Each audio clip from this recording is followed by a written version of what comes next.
All right. Bismillahirrahmanirrahim. Assalamu alaikum wa rahmatullahi wa barakatuh. Peace and blessings be upon you all, and a good day from Australia. My name is Asma Hilal, and I'd like to extend a big warm welcome from chilly Sydney to all of you tuning in today from around the world for the first session of the Muslim Women in Sport virtual global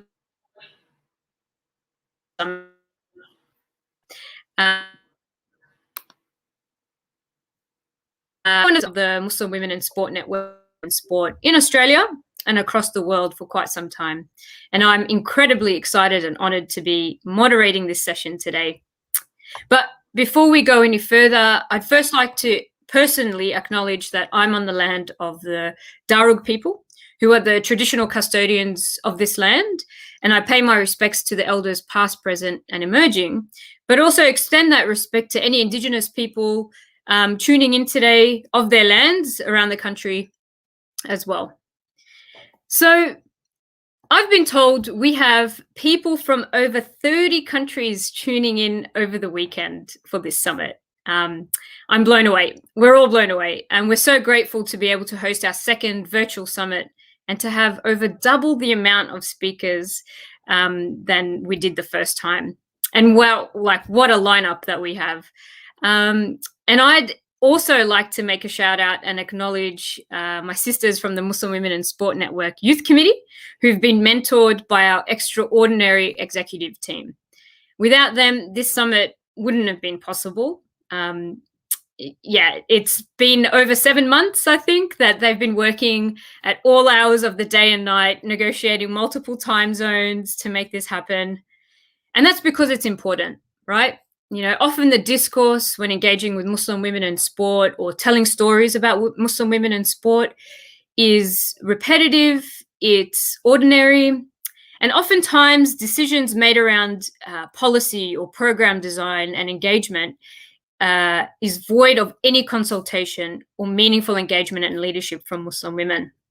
So I'm so proud to be part of this network, driven by incredibly diverse Muslim women in sport from around the world to support one another and to also meaningfully contribute to making sport a better place for everybody. So you'll get to meet or virtually meet them over the weekend as they moderate the other sessions. So just some housekeeping, especially around asking questions for this panel. My friend, Dr. Nida Ahmed, who's a Dead Set legend, she's currently in Colorado and it's midnight and this is the beginning of her shift for the summit. So she'll be our Q&A tech leader throughout the session. You can basically, I guess the process in asking questions is that you can just post them up in the comments section at any time. And the rules of the game are quite simple. So just keep your questions simple, concise, focused, and identify who you're going to direct the question to by placing their name in brackets. Or if it's directed to everybody on the panel, you can just write all in the brackets as well. Considering the time, we won't be able to go through all the questions, but we'll do our best to try and identify common threads between them. So the Muslim Women in Sport Network will record this discussion and it will be published or linked up on our websites and social media. But what we do ask is that you don't record or publish or broadcast these sessions for any purpose. And finally, with social media engagement, use our hashtags. So that's hashtag more than a Muslim athlete and hashtag Global Summit 2021. On Twitter and Instagram to share your insights, takeaways, and anything you'd like to share with those who can't tune in. And you'll also go into the draw to win some pretty cool prizes. So you don't want to miss out. So please engage, please share. So basically today, this afternoon, this morning, wherever you are in the world, we'll be hearing from lived experiences across the broad theme of business and leadership. When you get asked in interviews or when you do self-awareness leadership quizzes, one of the most common questions you get asked is, if there were 3 people that you'd host at a dinner party, who would they be and why? Well, my answer is don't look any further because they are right here in this virtual room. And it's my absolute pleasure to be moderating this discussion and to virtually sit beside our esteemed guests from 3 different continents. We've got Rana Hussain, we've got Ebru Köksal, and we've got Mariam Mpaata. So I'll quickly introduce each of them and then we'll get straight into the discussion. So Rana was recently appointed as the Diversity and Inclusion Manager at Cricket Australia. She's one of a handful of women of colour working in sports administration, a pioneer and a passionate advocate for social inclusion and reducing discrimination through the vehicle of sports and media.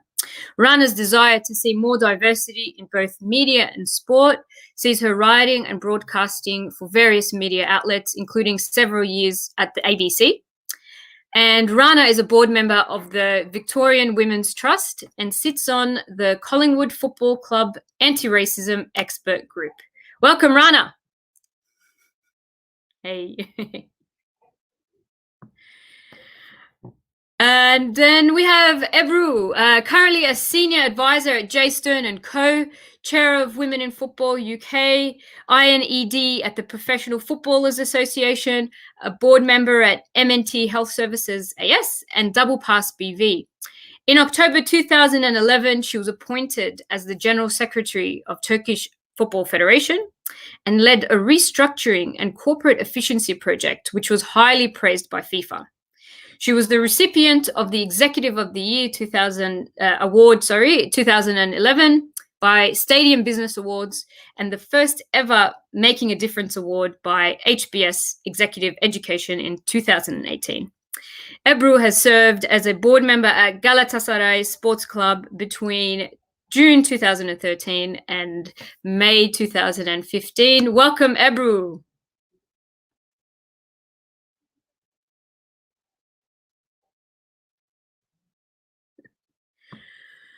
And finally, we have Mariam, an award-winning sports activist and CEO of Africa Sports Foundation Centre in Uganda.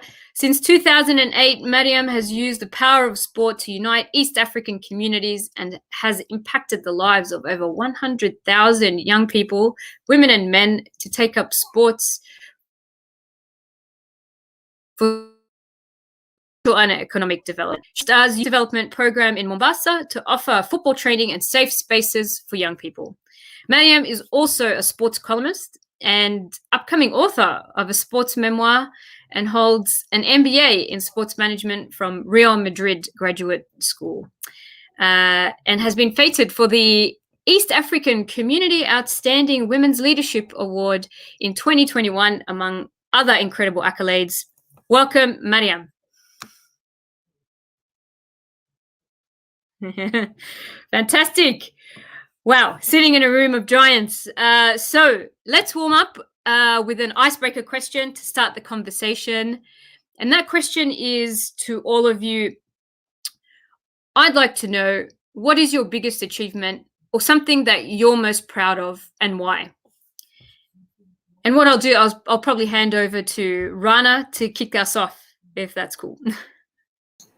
Of course. Assalamu alaikum. Hello, everyone out there listening. I feel very humbled to be here amongst all of you, including you, Asma. You're a giant yourself. I think what I'm most proud of, I mean, as a mother, I'm most proud of this child that I get to look after. I'm very lucky to have a 6-year-old girl who I get to parent every day. So that is hands down my biggest achievement. But professionally, I get asked this, and I think for me, the biggest achievement has been getting through the door, to be honest. When I first got to work at the Richmond Football Club, which is one of the biggest sporting clubs in Australia, I just thought it was the biggest deal for me to walk through those doors and actually break through what is a traditionally white male industry.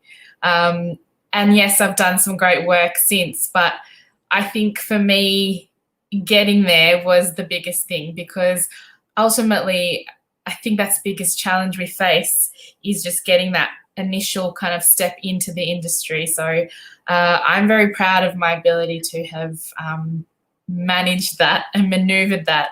There are times where I thought, oh my God, who let me in here?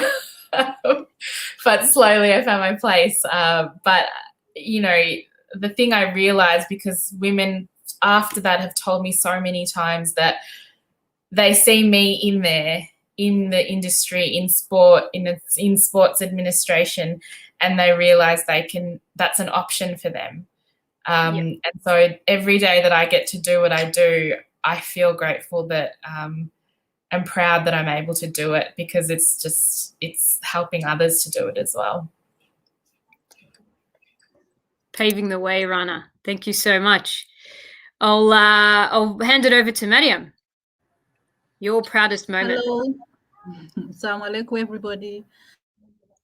Of course, right now is one of the proudest moments in my life, because being able to interact with you is something incredible. But nevertheless, you know, I feel that as an organization or as a person, we've grown, because when I started the small football club back then in 2008, it was just about the aim was really about taking young boys to a field so that they could stop breaking window glasses and, you know, car windscreens. And I just, you know, thought if I could take these young boys to a field and let them play and have fun, then I would be happy. I would be a happy mother. And with time, I realized there was a lot of need for so many mothers. Their kids were in the houses. They were not having space. There was a lot of, you know, post-violence election in Kenya happening. And I started thinking bigger. And, you know, over the last 12 years, we've done things that I didn't even imagine I could. Coming from a background that I didn't even know sports, I've not been a former player. For me, that was something magical. And just the other year, one of my proudest moments was being able to take a step to purchase land where I hope that, inshallah, we can build Africa Sports Foundation Center. And for me, it was, you know, from that small dream to becoming something that nobody or even myself didn't imagine I could, you know, reach that level. Because imagine starting from a point of just having kids playing outside, you know, having fun, to a point where you want to change the industry in terms of sports education. You know, for me, that is, I think when I stood in that piece of land and I was looking at it and I was seeing the vision, it happened to be just one of my proudest moments. I was like, wow, you know, there's nothing impossible. If you set your mind to it, if you allow Allah's destiny to just take shape for you, I think there's nothing that women cannot achieve. And so for me, that's one of my proudest moments. Fantastic, Mariam. I look forward to digging a bit deeper into that journey to get there. That sounds super exciting. Yeah. Okay, I'll hand it over to Ebru. Thank you, Asma. What a wonderful and energetic introduction you made. I think, you know, it just changed the mood for everybody. So thank you. As Rana and Mariam also said, of course, we have all several proud moments and achievements. I'm also a mother, and my son is 22, my daughter is 21, and I'm also raising my 6-year-old nephew who unfortunately lost his mother at birth. So being a mother has been one of my most favorite and loved roles that I play in life. But the achievement, I guess, that I'm most proud of is the Making a Difference award that I received from Harvard Business School in 2018. It was given for the first time to the 80,000 plus alumni. And it was due to all the work that I've done to empower women and change biases, prejudices, and also upskill the women, get more women into decision-making positions. So within a career of 30 years, actually, if your volunteer work is being recognized by such a credible organization, that's when you know you are on the right track. Absolutely, Ebru. I got goosebumps, you know, and I think it's you almost get a sigh of relief that you received it, but also this pride, to keep going, and this energy and this boost of confidence to keep going. And we appreciate all the work that you've done. All right, fantastic. Thanks for sharing your achievements. It's not enough. Well, we don't do it enough, basically, where we acknowledge our own and celebrate our own achievements. Let's get right in. Mariam, I'm going to throw this question to you.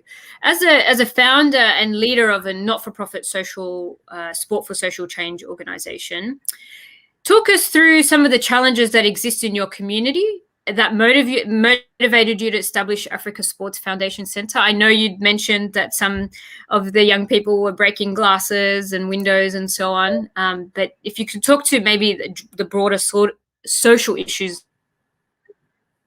that are existing, and then describe some of the challenges you faced in establishing this organisation as well. So over to you, Mariam. Thank you. So maybe for clarification, my journey began in 2008. And at that time, yes, I was trying to solve the problem for young people being idle and not having enough spaces to practice what they love most. And in this particular instance, that was football.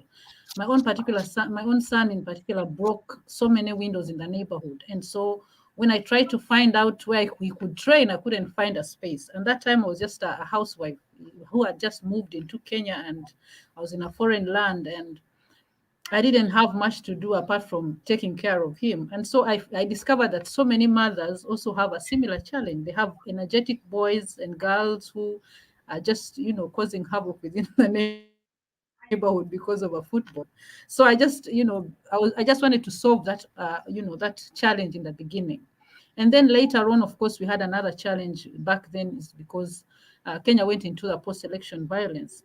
And there was a lot of suspicion, and, there was destruction of property. People lost their lives, and there was a lot of suspicion in terms of tribes and tension, and not very many mothers would love to have their children go out after such an experience. So now I opened this space. One of the challenges I wanted to solve was being able to bring diversity, being able to bring young people back into the field to play and feel like their children once again. So that was some 10 years ago when I tried to solve that problem, those challenges within Mombasa.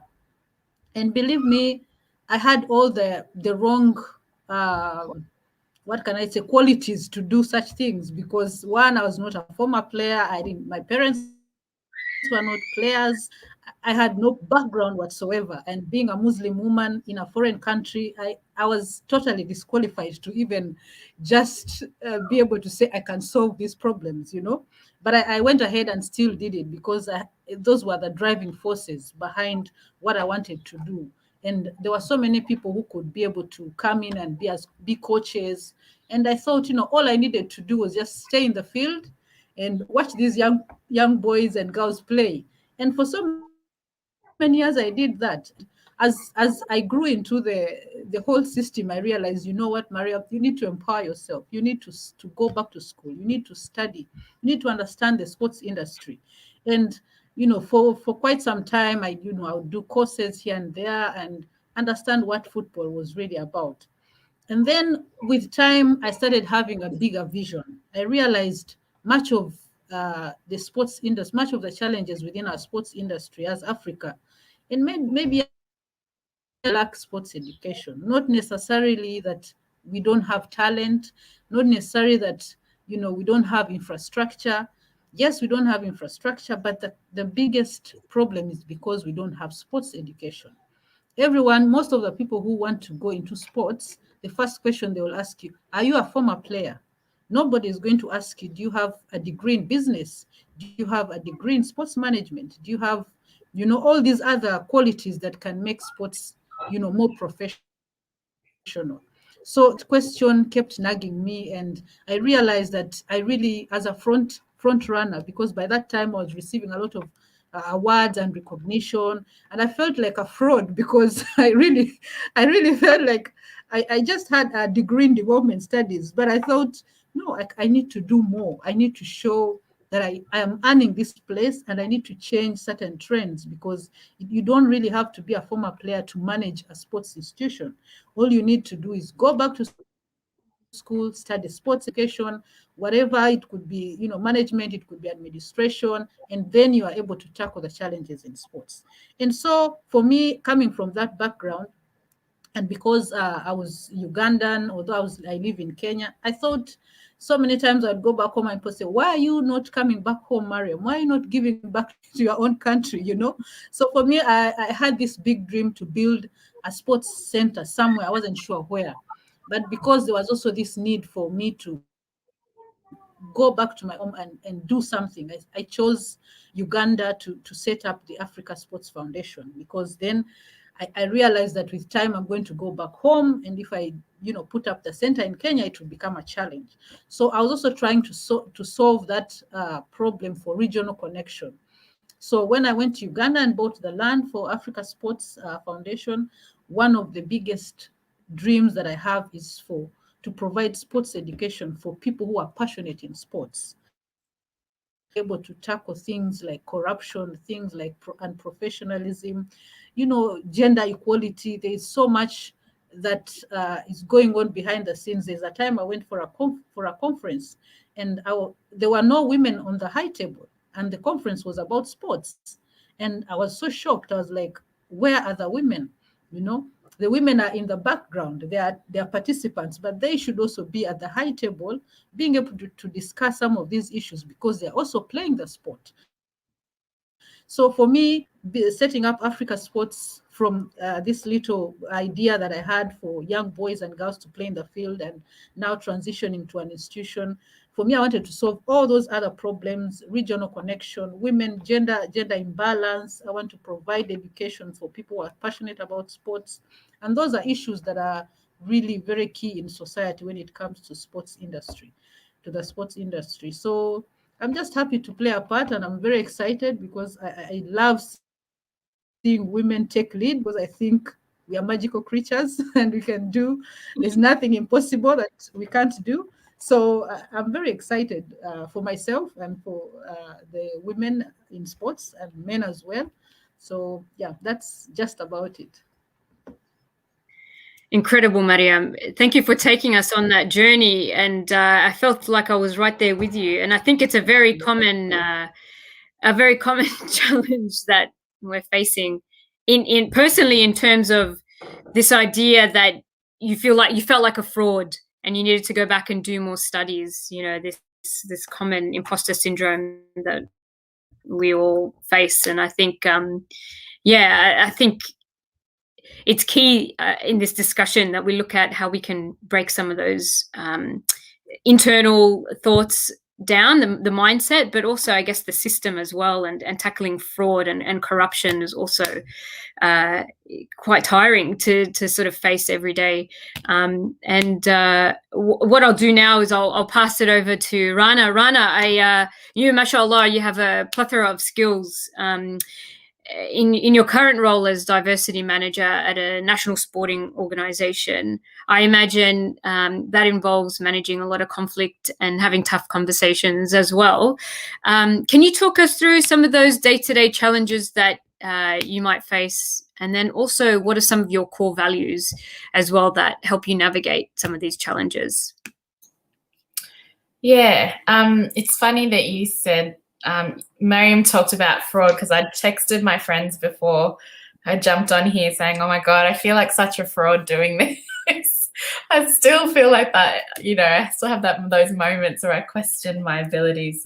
I guess the challenges in my job, and so I work at cricket, and I've come from Australian rules football, which is a very different landscape as well.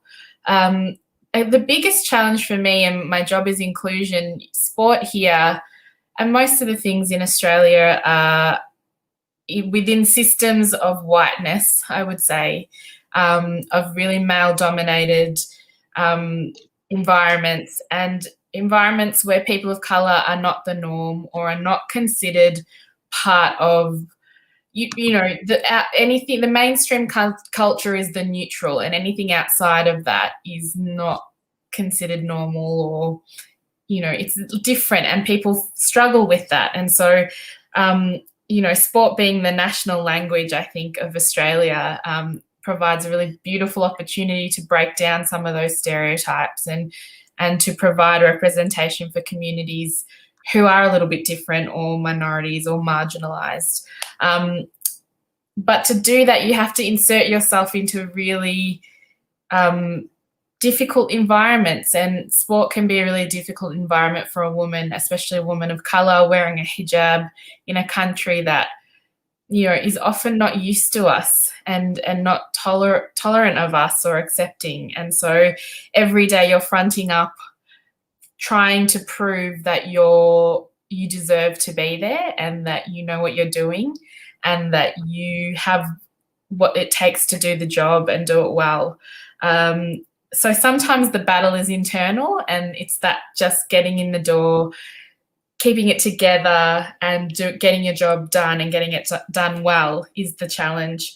And then there's a lot of the microaggressions, I think. I think we use that term a lot, but really when I think about my experiences professionally, it's littered with comments that are vaguely racist or sexist or backhanded, sort of under the radar. You don't quite know whether they're having a go at you or not. People speaking over you or sidelining you, or assuming that you're not leadership material. So that's probably the most common experience that I have. And on top of that, so that's purely me just being who I am. And then on top of that, my job is to make the sport and the organisation more inclusive. So I feel like I've really just run straight into the firing line, working on inclusion, and then being someone with a lived experience of marginalisation. That those two things combined can really make for a difficult experience. You always feel like you're on the outer. You feel like you never fully fit in, that people never fully get you and you don't fully get them. You know, you're bringing a whole other culture, which is sometimes, you know, really vibrant and great, and sometimes it can be challenging to have to explain, you know, Ramadan every year, and, you know, just doing that basic education. So the skills, I suppose, that I use to navigate all that is to remind myself, I guess, first and foremost, of my higher purpose, professionally, but also in life. For me, it's about kind of centering, well, what am I on this earth to do? Really, when things get tough, I remind myself, what am I here to do? Why was I put on this earth? What do I think I was put on this earth? Zero in on that and kind of meditate on that concept for a little bit. And professionally, I come back to, what are my goals? What am I here to do? And as I've gotten older, I remind myself, I won't be in this job forever. I won't be doing this forever. Who knows what's coming around the corner? So while I'm here, while I have the opportunity, while I have people's ear, I better use it, and I better use my time wisely. And that sort of snaps me back to, oh yeah, there's going to be a day where you're not doing this and you're not at the center of this. And I don't want to, you know, get older or move on and have regrets. So just having that kind of self-talk internally and refocusing. And then when it's specific to sport, I often think this, I remind myself, it's just sport. And I know that sounds a little bit reductive, and it isn't always just sport. You know, so often what we're doing is much bigger than sport. But working at a national sporting organisation, I just remind myself that there's other stuff going on in the world, and you know, what I'm doing today is important, but it's not life or death at the moment. So like, let's take sometimes you know, in competitive elite sport especially, it can get really big and there's ego involved and there's, you know, competition. And I just think, yeah, let's just take it down a notch. If I can get home to my child at the end of the day, we're safe, we're fed, we're living a happy life, and nobody else is harmed, it's okay. Everything will be okay. Fantastic, Rana. So there's things in there about your purpose, knowing why you're doing what you do. Self-talk, I think, is key, and perspective, putting things into perspective in terms of what are your priorities or what is important for you and your family as well. I think that's key. And I think someone who's very familiar with microaggressions, maybe macro, I don't know, but is Ebru. You've faced multiple challenges and hurdles in your extensive professional career in some of the biggest male-dominated organizations and boardrooms in sport, business, finance. I watched one of your interviews last year where you explained that time and again you've had to prove your worth and justify your knowledge and expertise because you're a woman. It sounds exhausting. So I want to know, what drives you? What are some of your core values that enables you to keep going to try and solve some of these systemic discriminatory issues? There were so many, themes coming out of Mariam's and Rana's speech that we keep seeing all over the world, recurring all the time, about low self-esteem, confidence issues, imposter syndrome. And I'm a true believer that nobody is born as an introvert or with low self-confidence or lacking the skills, to be a good leader. It's just that life starts putting barriers in front of us as we are growing up. And before I faced the barrier of gender, I actually had another barrier in my life. And it might resonate with some people. At the age of 8, I was diagnosed with scoliosis, which is a bending of the spine. And a horrible doctor told me that I couldn't do sports, I would have a miserable life, and I probably would not have children. And that was the moment as an 8-year-old when you all of a sudden realize that, oh my God, I'm not perfect. I'm not my parents' perfect little daughter anymore. But being resourceful and, little sort of problem solver, I already said, okay, all I have to do is be successful all the time. Then people would love me and not see my, bodily disability, if you would call it a minor disability in any way. So I just set out to be the best student, got into the best university, got the best job out of university. I went into investment banking. I never had the intention to go into football. And there is a famous study of McKinsey that I use a lot in my speeches. At entry level, obviously women and men are taking up positions pretty much equally across industries, maybe not in football or in sports. But as you go up the ladder, you come to middle management, you drop to about 22%. And then growing up to the more senior levels, it's down to 9% for executive committees and 2% for CEOs. So 10th year in my career, I was working for a private equity fund. I had just delivered my second child, and my kids are 1.5 years apart. And until then, I didn't feel that I was facing any discrimination at all because of my gender. But my boss called me to his office and he told me that he was terminating my contract because he didn't think I could keep up with the pace of the fund anymore with 2 very young children. We had just invested in Galatasaray, the largest and most famous football club, not only in Turkey, but in probably top 10 in Europe as well. And it was a deal that I had worked on, and the president of the club called me up and he said, I know you want to open a court case and sue the fund, but I have another option for you. Would you like to join us as an interim CFO until you find out what you want to do next? I thought about it. I am a Galatasaray fan, born and bred, and I said, why not? Get out of your comfort zone, do something very, very different. And 6 months later, I can always go back to banking if I wanted. That brought me into the magical world of football, but lots and lots and lots of challenges, of course. And being an outsider, being a woman in a country where obviously, male dominance is there everywhere, but on top of it, football is the most beloved sport. Everyone is crazy about football. And 3 months after joining, The club offered me to become the managing director of the marketing company, and then over time I became the CEO of the whole business. And Galatasaray is an association where every 2 years there's elections, there's new president, there's new board. So during my time there, I worked with 6 different presidents, 10 different boards, and each time it was like, why do we have a female CEO? What does he know about? What does she know about football? So that is the part about having to prove yourself. But that was okay because I like challenges, and I'm, the most knowledgeable person in the room, the most prepared person in the room, and I was the walking memory of the organization. So it just took me about a month or two to conquer, the incoming boards and presidents. You mentioned when you introduced me 2011, I had, again, kind of this overachieving syndrome taking me over when I accepted to become the General Secretary of the Turkish Football Federation.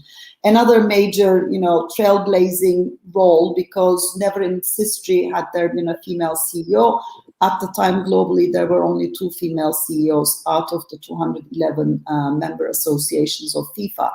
And little did I know that that was during the match-fixing investigations in Turkey.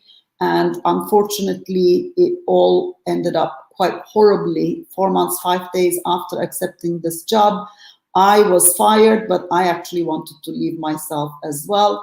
This was a period where there was a lot of polarization between the clubs and myself, coming from Galatasaray, and the 9 clubs under investigation not being Galatasaray, obviously. So long story short, I received death threats. Every day I was getting calls and messages saying, we know where your daughter goes to school. We're going to abduct your son. It was just a very horrible period, a major social media defamation campaign where my life was also threatened. So that was the moment I realized, oh my God, this is happening because I'm a woman. They wouldn't have done this to a man, even if he was the former CEO of Galatasaray, most probably. So I started really realizing this whole discrimination and prejudices. And it was a very, very difficult time in my life. But, I'm a very resilient person, bounced back up, ran for elections at Galatasaray, joined the board. FIFA and UEFA gave me consulting contracts, and then everything was going well for the next 2 years.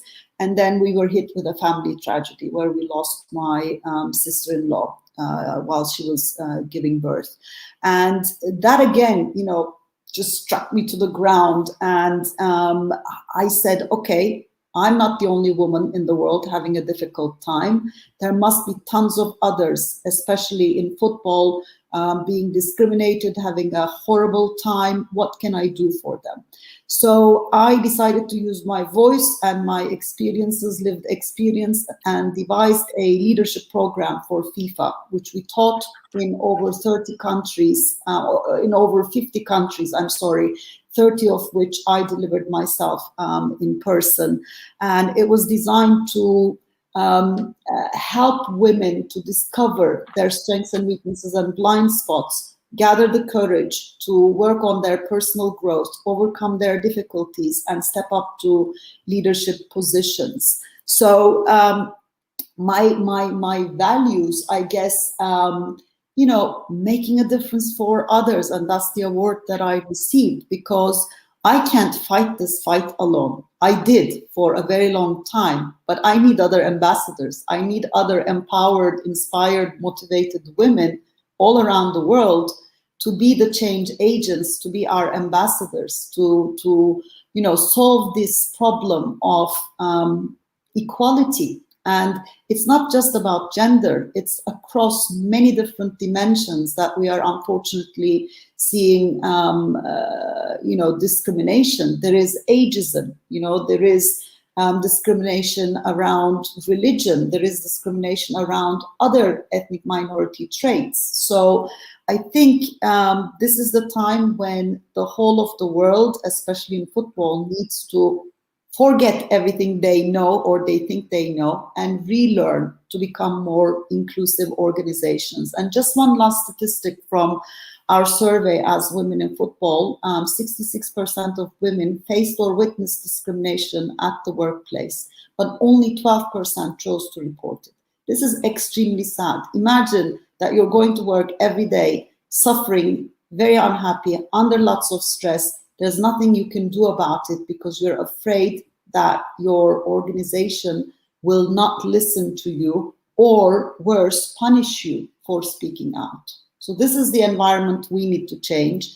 And I guess all this, hard work and resilience and, taking a hit was on behalf of all the other women, so that there is a living example out there who's made it, who can be a role model for others. But role models are not only senior women. There are so many unsung heroes who, are maybe at entry levels or junior levels in their workplace, and all they need to do is show to the world how great work they're doing and just shine through. That's my, motto. Wow, that's incredible, Ebru. Thank you for sharing that. Also, I'm really sorry for your loss, and I appreciate you sharing this as a way to really, I guess I'm inspired, but also to share the importance of really, I think, self-awareness, in that you were able to articulate why it is that you do what you do and what it is that drives you to do it. And I think for all of us, we can't do this alone. So I think, that was really incredible insight. And I want to build on that and bring in the rest of the team, inshallah. So I think it's a good way to launch into systemic action around, when we talk about inclusion and diversity in leadership, it can often be token or insincere, where there is a lot of rhetoric and not enough action, particularly in sport.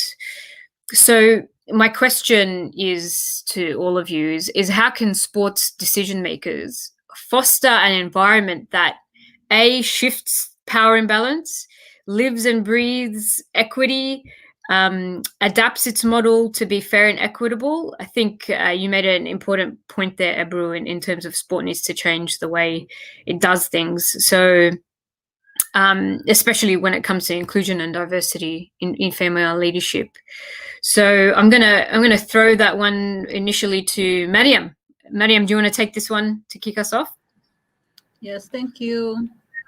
Well, I think that there's some progress that is being made in terms of women participating in sports and leadership and administration. But again, I think that the progress that is being made is just to show numbers, just to give women sort of like the breadcrumbs.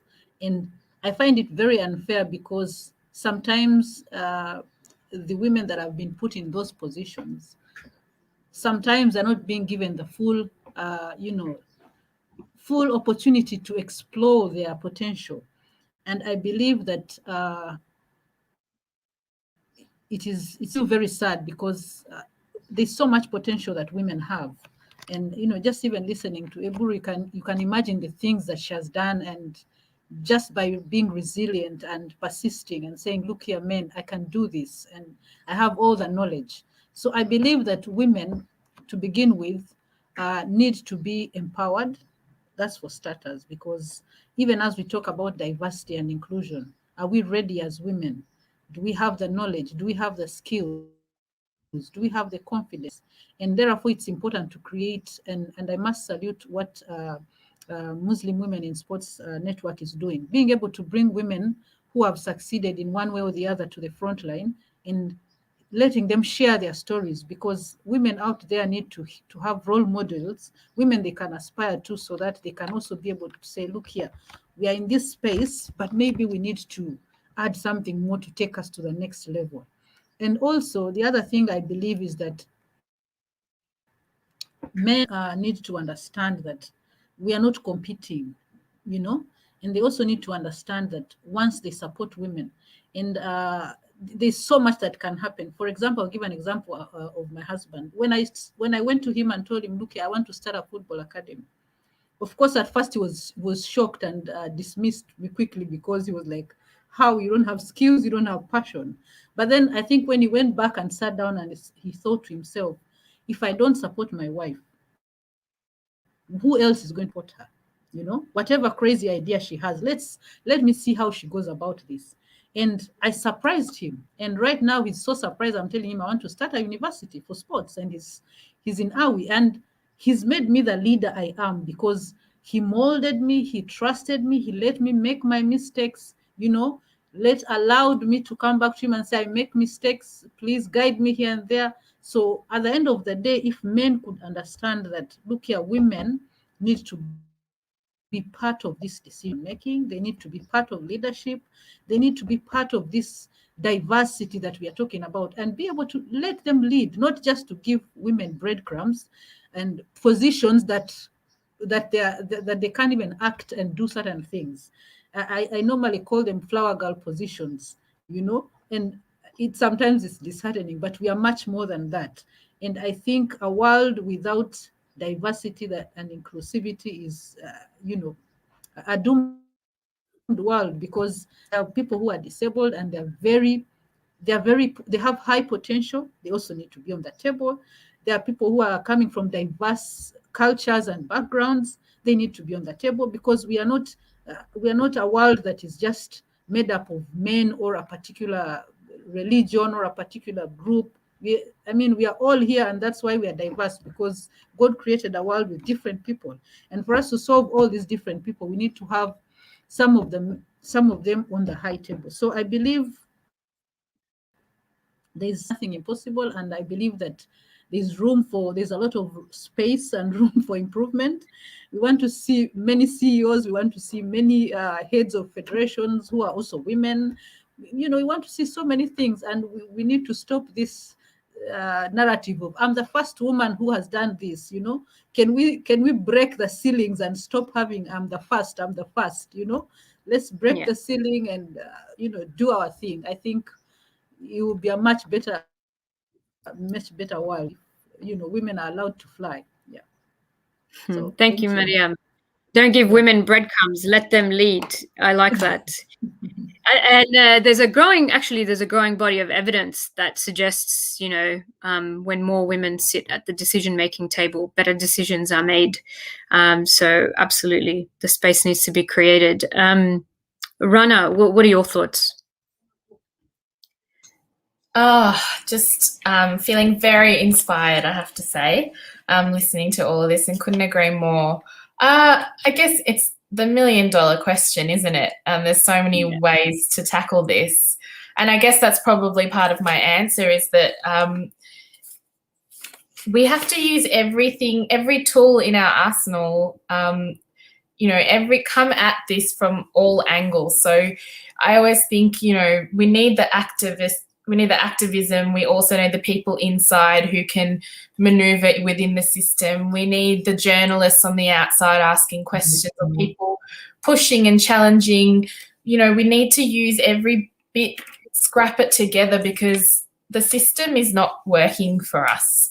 And so it as much as I would love to say, if we just did this, it would turn into something better, I'm not so sure. I think we just have to keep pushing and keep fighting and keep asking the critical questions, and be a little bit radical sometimes as well, and creative in our solutions, and shake the cages a little bit, because I just don't see it happening otherwise. And being really, listening to Ebru, being really comfortable to take up space, to step into that space. I think sometimes we hide because we're scared, or I know, as in Australia, in the Australian context, a lot of us have a lot of fear about being very public facing and taking up space for fear of it, being dragged through the media and having getting Islamophobic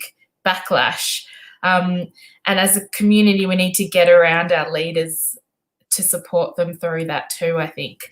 And I think the other thing that I've seen work in my own experience is the power brokers and the gatekeepers need to be emotionally engaged with the concept of inclusion.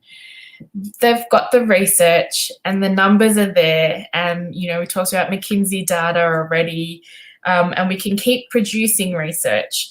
But when I see the dial really move is when leaders and those gatekeepers are emotionally engaged in the issue or the concept. And so, we have to keep doing that, keep telling our stories, keep dragging them in to understand that they're actually missing out, and that they're actually, doing a massive disservice to their organisation, to their culture, by not creating space for other people. Rana, if I may, build on that and just throw in another curve question is, you're on the Collingwood Anti-Racism Group and the Victoria Women's Trust, and you have a seat at some tables. What value does that bring? Why is it imperative to have you in this position?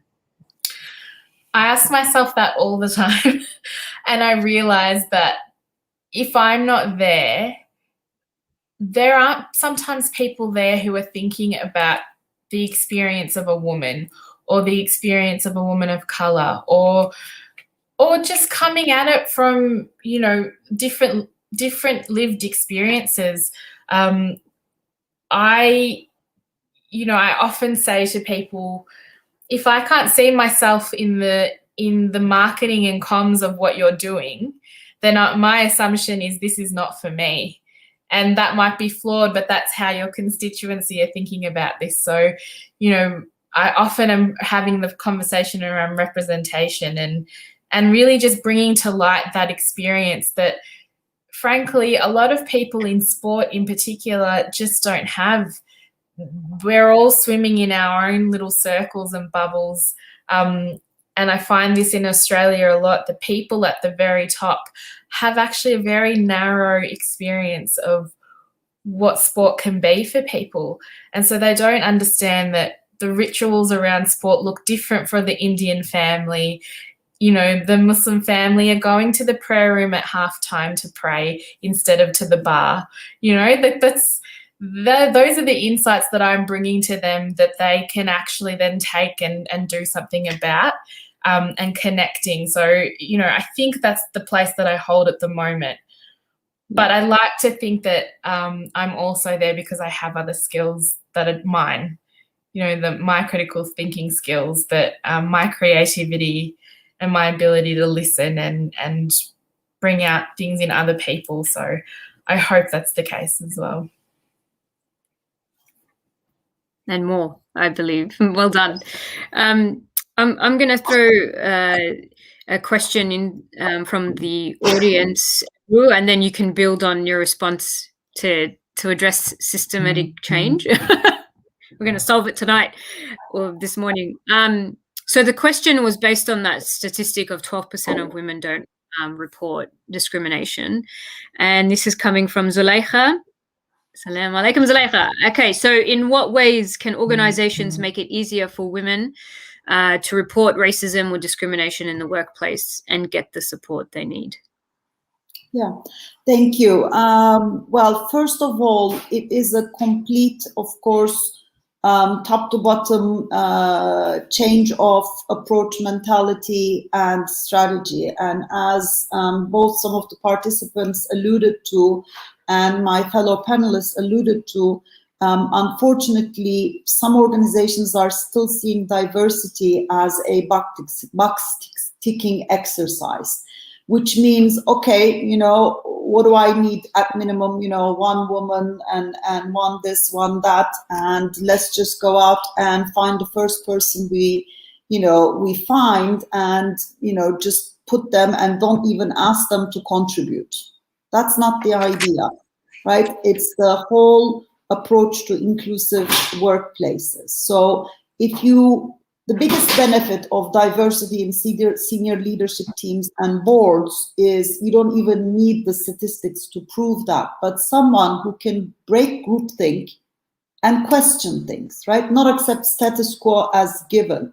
Yes, an organization might have been doing things the same way in the last decade, but there are other ways of doing things. So, and my experience of sitting on boards for the last 10 years has been, I've never been afraid to ask questions. I've never been afraid to challenge the leader. And I can tell you, some male leaders do not love to be challenged. So there are other ways of doing it. You build allies within the board. You maybe have private conversations. Maybe you kind of influence someone else to bring up the topic as if, it's their idea. So there are many ways of reaching the position of this inclusive workplace, more engagement with the diverse part of the workforce. But reporting wise, again, it will then become a consequence because people will not be afraid to voice concerns, questions, queries, complaints. And also, one thing that came out of the same research was when we presented it to mixed audiences and with male allies in present as well, they'd all be like, okay, so what is discrimination, right? Because there are some obvious ones and there are some, not so obvious ones. And the most important thing is not what you say, but with your behavior, action, how you make the other person feel. Maybe you didn't say anything, but you took people out for a drink, in your department after work, and your female colleague, either due to religious reasons, was not drinking, or was a mother, had to go home, or was not even invited. So sometimes the male leaders are also not aware what the consequences of their actions might be. Banter was one of the top, in the list, and it sometimes feels to some people like a joke, but it is not. It has lasting consequences on the person at the receiving end that crushes their confidence, that makes them afraid to say anything because they might be ridiculed. So the whole approach of creating diverse and inclusive workplaces starts with A, the intention, of course, but B, finding the right people. And that starts again with what does the job advert say? Where do you advertise it? Who is your selection panel? And what are your selection criteria? I recently went through a public search, and out of 420 applicants, I was selected completely based on merit. And maybe if it was a, election in the existing structures of football where you get nominated and then elected, I probably wouldn't have made it. Not because I'm not competent, but that's not how the system is currently working. So the more the governance structures change to include, non-executives, independent board members, and also complete career development and promotion pathways that are based on objective KPIs, objective evaluation criteria, I think, we'll be able to speed up the change that's been happening, because we all know that the capable, qualified women are out there. We just need now to work more on the decision makers and convincing them about the merits of having more diverse workplaces and inclusive workplaces. Fantastic, Ebru. There are a couple of comments that I just want to draw out a little bit more and ask you on. Is that you had this you sort of seem to have this innate talent or desire to just have this confidence to speak up, to challenge the status quo. But then your strategies around, building allies and, letting others feel like it's their idea. But then there's obviously the objective data, the objective performance indicators, and maybe even politics has a role to play in all of this. But there's been also a global study. I mean, so much research out there, but that mentorship is something that's proven to be a sort of critical element of success by providing emerging leaders with the opportunity to build their network and build up their confidence, and lean in and speak up when matters most. All the things that you've mentioned, and in male-dominated spaces, this is even more paramount. And that apparently 63% of women in this study reported that they'd never had a formal mentor. So I'm keen to know your thoughts and maybe some of the others on the panel in the role of mentorship as a way to get ahead in this space. Have you actively in your journey seeked out a mentor, or have you mentored others? Thank you, Asma. I'm actually one of the 63% who's never had a mentor in her life. And when I look back at the times when, again, of course, due to external circumstances, I was pushed out of the system in some places, but there were mistakes that I was making as well, because I was trying so hard to remain where I was without on the side trying to develop my skills and my leadership ability. So I think having a mentor would have helped a lot, go through that stage with less of, scars, let's say, professionally and personally.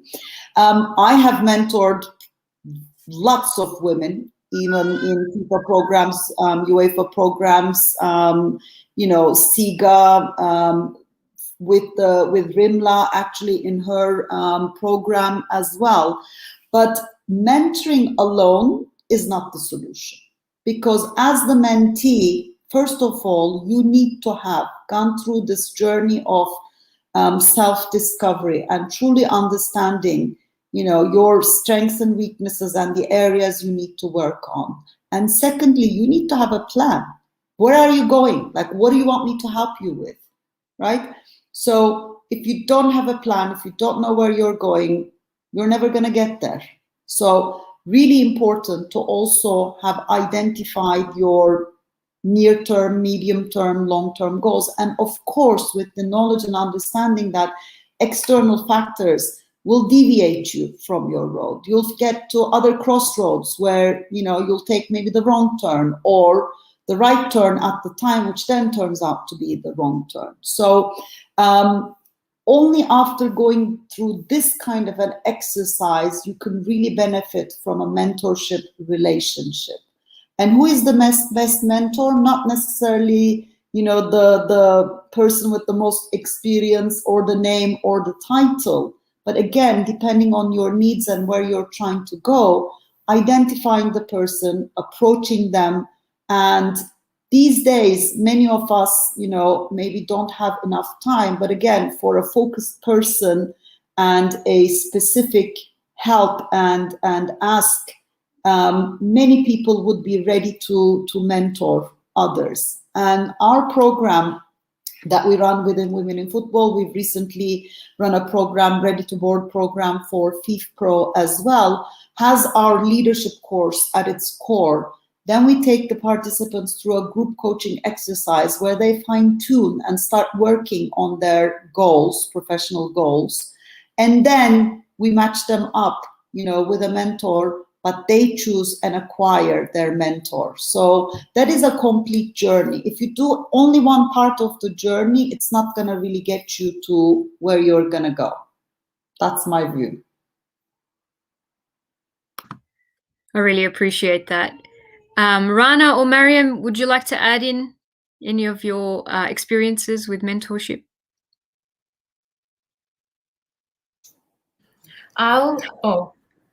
I'll just say that I completely agree with Ebru. The other thing I would add is that the thing that's been really helpful to me is having a group of women who are going through the same thing as me. Some might be a bit ahead, some might be a bit behind, but women a group of them that I can turn to and be really open and honest with and share how I'm feeling, and they just support you. They're honest.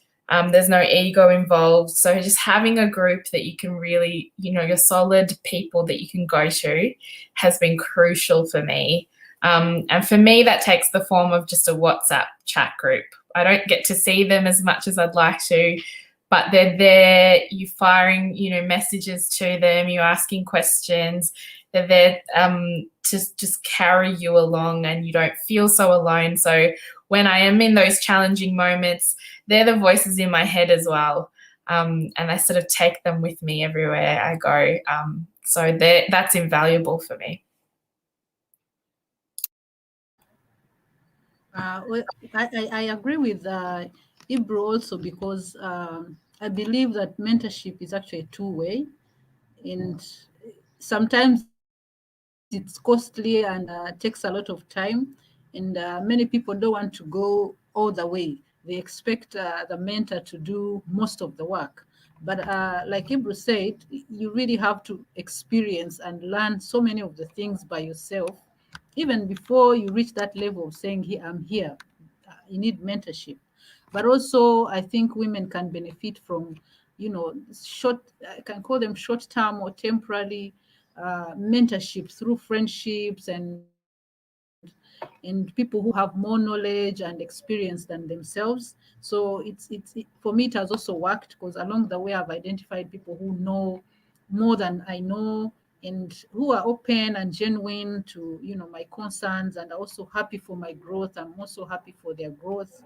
And so in other words, yes, let's continuously seek mentorship in every form. It doesn't have to, like Ebru said, it doesn't have to be the big experts, that because sometimes they're also busy, and you get frustrated, when you reach out to let's say the president of FIFA, he might not have time for you. So in as much as you have his contact or email, so it's important to do a daily, short-term friendships and mentorship along the way that can help you go through the journey that you are on. But like she says, when you reach a point of self-actualization, you know where you're going, then it's also important to be intentional about the mentors that you choose for your life, so that you don't waste a lot of time, because when you have a vision and a plan, you need to reach there, inshallah, when God gives you life, to be able to reach where you want to go. Can I just add as well, I think we also need to think about how we throw the ladder down for others. And that's not always easy. And I think sometimes there can be a bit of lateral violence amongst women or women of color, if they're the only one and then there's one other that comes in, there can sometimes feel like there's competition. But I think if you get to that point of self-actualization or confidence, or you realize, okay, I'm getting invited to everything and I'm the one at the table all the time, how can I bring someone along with me? Can I say, well, I get asked to be on a panel all the time. I'd actually suggest you speak to this particular woman who's up and coming and really amazing, share the experiences that you're being afforded, and how do you, build that up in the next person coming up behind you as well.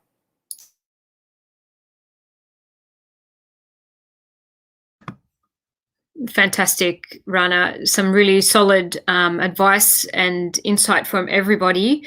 You got the formal mentorship, you've got the informal, and you've got the throwing the ladder down. I like that one. Just a heads up as well, the leadership mentoring program that Ebru was referring to is free and it's accessible online. You can register, and I can give you the website. I'm not sure, Nida, if you can post this website as well as I talk, but it's just www.womeninfootball.co.uk/join-us.html, and it is right there. Nida, you got my back all the time. Jazakallah khair. So look, we're a few minutes out from wrapping up. I'm going to quickly scan this to see if there are any outstanding questions. But if not, I might just throw it back to the panel for like a 30-second closing, tips, advice that you would give to an aspiring emerging leader, but also if you can squeeze it all in one, that's fine. Or you choose. Aspiring leader or a sports decision maker, advice in 30 seconds. What would you say to them?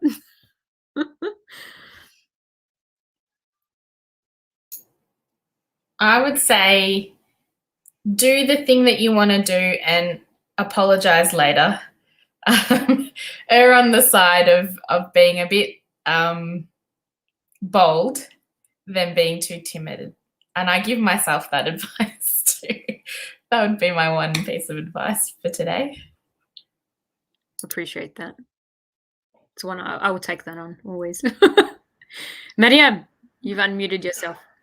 Yeah, I think that I would say the sky is the limit. There's nothing to be afraid of, and be as ready as possible with skills, confidence. You know, there's no one should cut your wings. You go for it. Fantastic. And Ebru.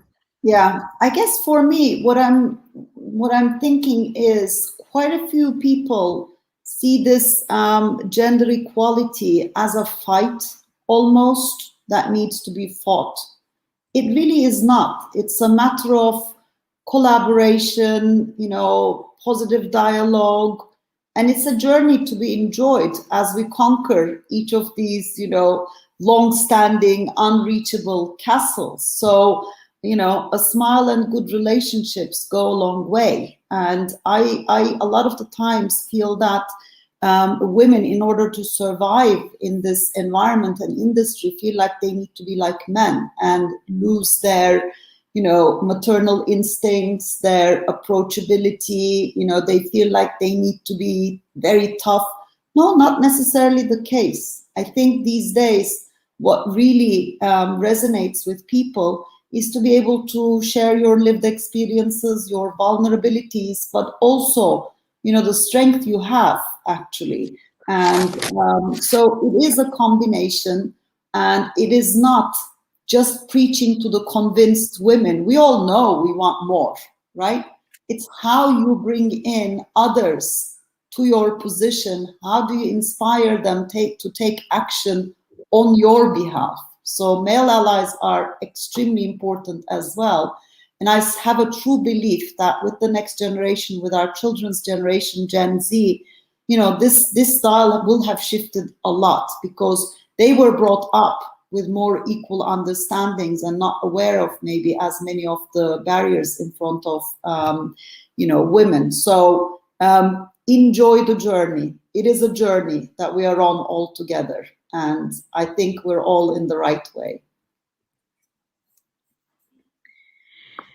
I think they are key words of wisdom as a way to wrap up and summarize this entire discussion. Ebru, Jazakallah khair, this idea that gender equality is not a fight and that we should be collaborating and bringing people on with us and influencing them in a positive way, and sharing and being open. And I've taken on so much personally, and I hope our amazing people that have tuned in this afternoon or this evening or wherever you are in the world have gained and benefited from our panelists' incredible wisdom and insights and experiences and stories. Thank you for opening up so generously and your time. Ebru, thank you. Rana, thank you. Mariam. It's been an absolute honor and a privilege for me to have hosted you in this discussion. And I appreciate the comments that have been coming through and the questions to our amazing panelists. I strongly encourage you to stay tuned for our upcoming session. I think it's in about 45 minutes. There's a session with Nadia Nadim, and Shireen Ahmed. And for the rest of the weekend, we've got some incredible speakers from around the world who you'll be truly inspired by and learn lots from, inshallah. So did I say Nadia Nadim? I hope I did. I'm saying it again. Nadia Nadim.